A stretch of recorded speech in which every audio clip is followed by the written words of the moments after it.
My teeth were in braces the first time that I got to sit in a Lamborghini. At the time, my dad decided to bring me to a showroom so that I could see and maybe even touch some of the cars that he knew I'd been idolizing for years. After about an hour of ogling the cars, the sales lady walked up to us, and I expected her to thank us kindly for our enthusiasm, but to ask us to leave so some of the real customers could come in and have a chance to buy something. What she did instead was unlock a teal green Murcielago and let me pretend that I could see over the wheel.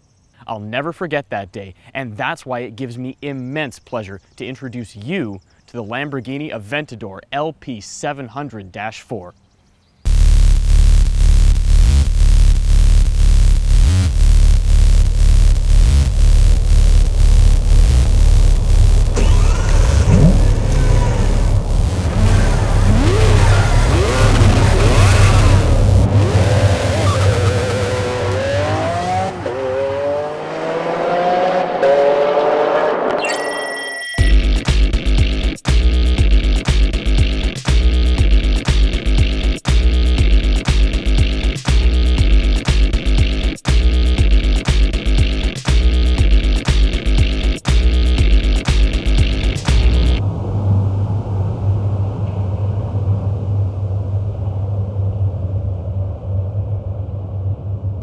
Pricing for the Aventador kicks off at right around $404,000. Of course, that includes a gas guzzler tax and that ever-pesky delivery fee.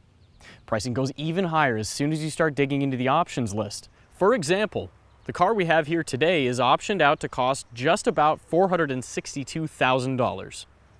Under the hood, or engine cover, or whatever you want to call this thing, there's a 6.5-liter V12 engine that screams to over 8,000 RPM, making 700 horsepower and 509 pound-feet of torque. There's only one transmission option, Lamborghini's ISR automated manual, sending power to a permanent all-wheel drive system. Not that you give a damn, but the EPA says that you should expect to get 11 miles per gallon in the city, 18 on the highway, or 13 on average, although, to be honest, I'm not even getting anything close to that. But hey, back to the important stuff, equipment.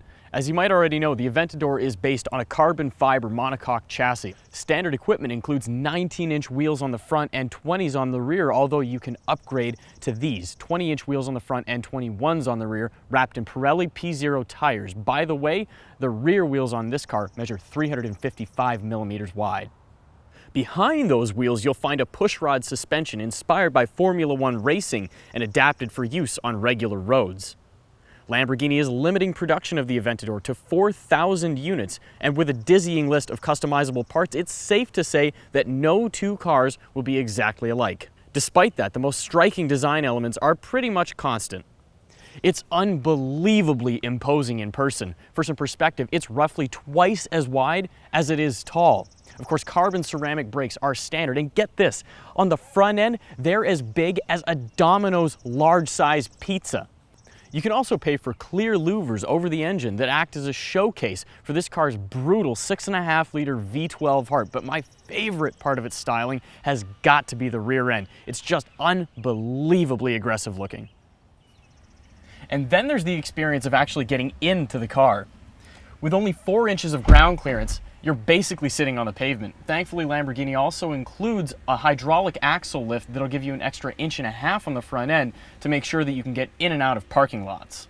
Now, you might think the butterfly doors are a bit much. Maybe they're too showy, but it's not until you spend a couple of days actually living with a car like this that you begin to realize how essential they really are.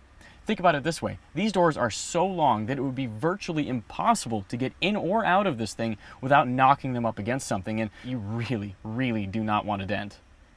Inside, there's hardly a surface that you can't customize. For example, this car is wrapped almost entirely in high-grade leather, although if you pay an extra 13 grand, the company will upgrade you to almost exclusively carbon fiber surfaces. As an example, for some of the options included on this specific car, the headrests of the seats have Lamborghini stitching instead of the normal embossment that you'd find on the base car. The headliner is wrapped in Alcantara, and the doors have that diamond-patterned quilted leather sewn into them.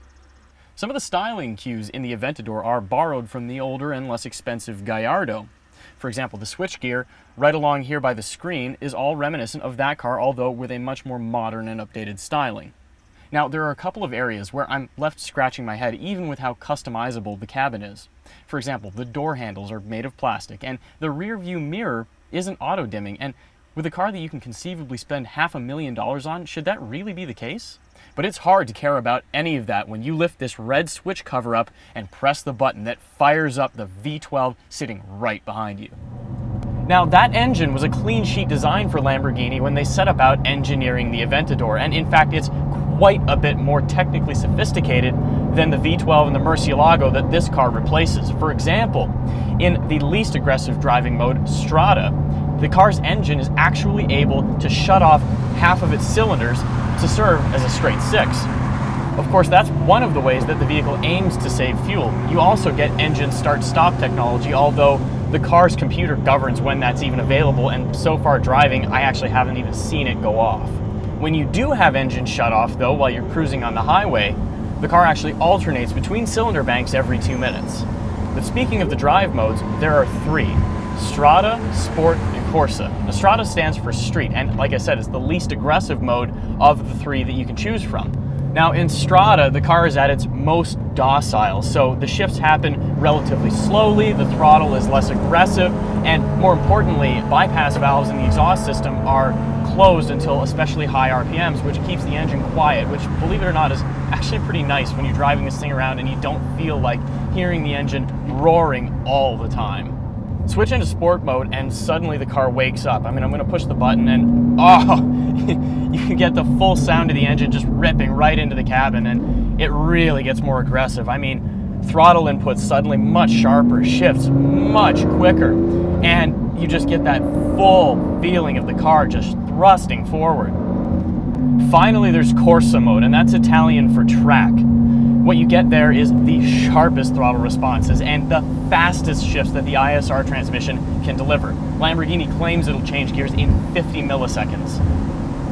I don't know if that's true, but what I do know is as soon as you start playing with the shifters, it's almost like you're firing a gun. That's how quickly the gear shifts seem to happen. Now that brings me to my next point. Some people have criticized the ISR transmission for being too harsh, especially at low speeds, and the truth is, it is. The shifts are very abrupt, but only if you leave the car to do the shifting all by itself. If you drop the car into manual mode and modulate the gas and the gear shifts through the paddles the way you would a normal manual transmission, taking your foot off the gas before you shift, the lurching goes away. This thing is expensive, and at that price, you might expect every portion of it to be perfectly smooth. But keep in mind, this is an Italian supercar with 700 horsepower that can shoot to 60 miles an hour in under 2.9 seconds. If smoothness is at the very top of your list, I'm sure the Volkswagen Auto Group would be more than happy to sell you a Bentley. But if you want performance, this is your car. Personally, I'm glad that Lamborghini maintained an element of visceral control in this car that reminds you that you're driving something more than some of the really clinical and self-controlled sports cars that are on the market these days. Instead, you get 6.5 liters of naturally aspirated, high-revving power that's absolutely breathtaking to drive. As the engine speeds up, what's so remarkable about it is that it doesn't just get louder and more aggressive sounding. It's almost like it's a string instrument sitting behind you changing chords. There's an appreciable difference to it that's just awe-inspiring. It sounds nothing short of musical. With 3 years under its belt on the market, the Lamborghini Aventador is far from the most powerful supercar that money can buy. But keep in mind, it's about half the price of a Porsche 918 Spyder. With news spreading that Ferrari is angling towards turbocharging all of its V8s and using hybrid technology heavily in its 12s, all I can say is that I sincerely hope that Lamborghini's future includes naturally aspirated cars as visceral as the Aventador.